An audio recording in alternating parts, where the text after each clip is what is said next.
నా నామాన్ని అవమానపరుస్తూ ఉంటా, నీకు రోషం లేదా అంటాడు.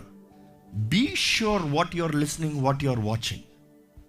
ఈ రోజు నుండి మీరు వ్యక్తిగతంగా మీ జీవితాన్ని సరిదిద్దుకోవాలండి. క్రీస్తు రక్తము మాత్రమే మనల్ని కప్పుతుంది, క్రీస్తు రక్తము మాత్రమే మనల్ని కాపాడుతుంది, క్రీస్తు రక్తము ద్వారా మాత్రమే మనకి నిత్య జీవం ఉంది.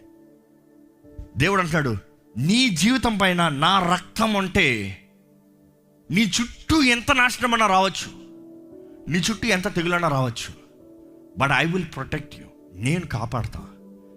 ఈ రాహాబు తన జీవితంలో చూస్తానండి, చరిత్ర తర్వాత చెప్తుంది, ఒక వేశ్యే కానీ తనకి విశ్వాసం ఉంది. బైబిల్ మొత్తంలో చివరి వరకు రాయబడినప్పుడు హెబ్రీల వరకు కూడా తన వేశ్యనే రాస్తున్నారు, రిప్రజెంట్ చేస్తారు, కానీ తనకు విశ్వాసం ఉండింది. ఈరోజు వేశ్య అన్న మాటకి లోకం చిన్న చూపు చూస్తుందేమో, కానీ దేవుడు మాత్రం చిన్న చూపు అస్సలు చూడలేదండి. చూడడు కాదు, చూడలేదు.